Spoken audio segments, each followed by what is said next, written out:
तो देशहित में आइए सबसे पहले बात करते हैं दिल्ली में हो रही G20 देशों के विदेश मंत्रियों की बैठक की, जिसमें एक बार फिर से रूस यूक्रेन वॉर का मुद्दा छाया रहा। दुनिया को उम्मीद है कि भारत इस युद्ध का समाधान निकाल सकता है और दिल्ली में प्रधानमंत्री नरेंद्र मोदी ने अपने संदेश में इसकी एक झलक भी दिखा दी। इस वक्त यूक्रेन वॉर में अहम रोल निभा रही महाशक्तियां भारत में मौजूद हैं और उन्हें प्रधानमंत्री नरेंद्र मोदी ने बुद्ध की धरती से शांति का संदेश दिया है। इस वक्त यूक्रेन को पश्चिमी देशों के हथियार की सप्लाई के बाद रूस और पश्चिमी देशों के बीच तनाव और बढ़ा है, जिसके बाद यूक्रेन वॉर में शांति के लिए दुनिया भारत की तरफ देख रही है।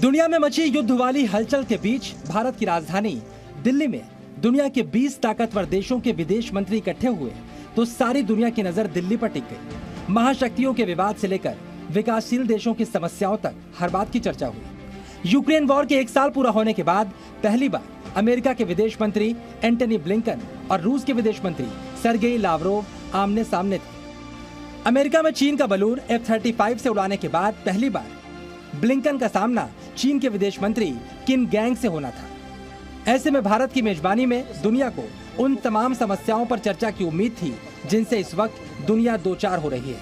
सबसे ज्यादा चर्चा रूस यूक्रेन वॉर की रही और भारत ने इसे लेकर फिर से अपना रुख साफ कर दिया। भारत ने रूस के राष्ट्रपति व्लादिमीर पुतिन और दुनिया से बार बार कहा है कि ये युद्ध का युग नहीं है, और आज जब रूस यूक्रेन युद्ध में बड़ा दखल रखने वाले देश नई दिल्ली में मौजूद थे तो प्रधानमंत्री नरेंद्र मोदी ने एक बार फिर दुनिया को भारत से बुद्ध का संदेश लेकर जाने की बात कही है।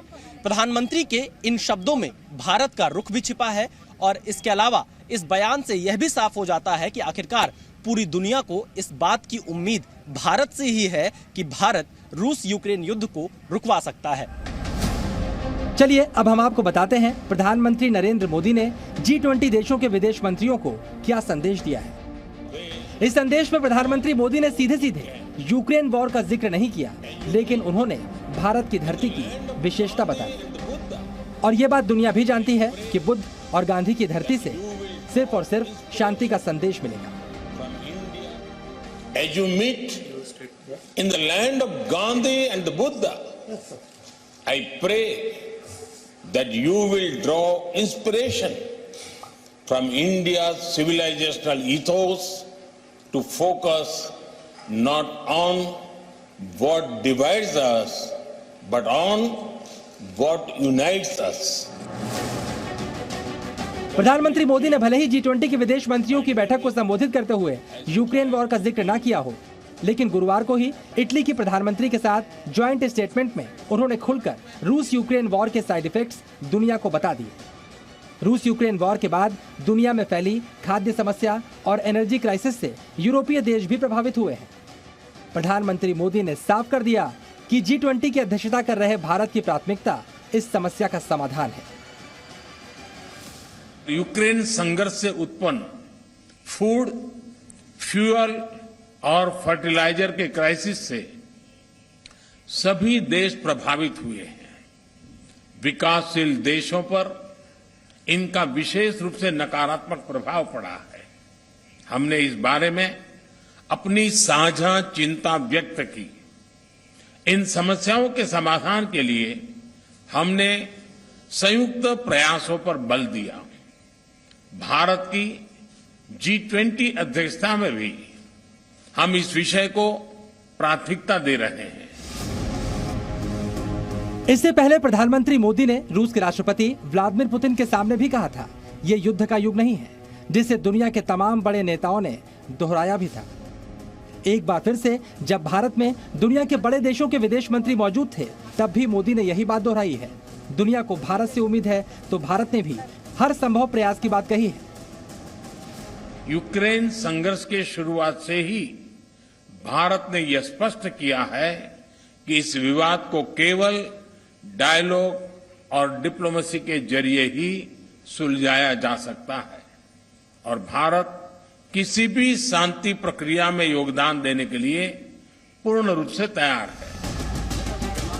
रूस यूक्रेन वॉर के अलावा भी भारत में दुनिया की दूसरी बड़ी समस्याओं पर चर्चा हुई। इस दौरान भारत का रुख विकासशील देशों के पक्ष में आवाज उठाने वाले देश का रहा।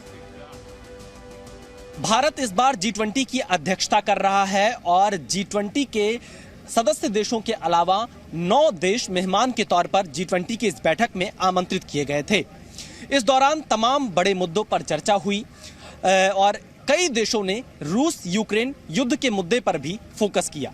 इस बैठक में वैश्विक अर्थव्यवस्था और उसकी चुनौतियों पर भी एक लंबी बातचीत हुई। इस बैठक के दौरान भारत ने विकासशील देशों के हितों का मुद्दा भी उठाया। प्रधानमंत्री मोदी ने दिल्ली से दुनिया को एक साथ आने का संदेश दिया, बहुपक्षीय संवाद को खतरे में बताया, विकासशील देशों के कर्ज के संकट को भी उठाया, ग्लोबल वार्मिंग के लिए विकसित देशों को जिम्मेदार ठहराया और दुनिया को one earth, one family, one future का संदेश दिया। One earth, one family, one future for its G20 presidency. It signals the need for unity of purpose and unity of action. India's G20 presidency has tried to give a voice to the global south. We should not allow issues that we cannot resolve together to come in the way of those we can. फिलहाल भारत ने दुनिया को वो दिशा दिखा दी है जिस पर चलकर वॉर खत्म हो सकती है और दुनिया मिलकर तरक्की की तरफ बढ़ सकती है। महाशक्तियों को इस फॉर्मूले पर एकमत करने का प्रयास भी जारी है, लेकिन बड़ा फैसला अब वॉर में शामिल देशों को करना है। शिवांगी ठाकुर के साथ विशाल पांडे, जी मीडिया, दिल्ली।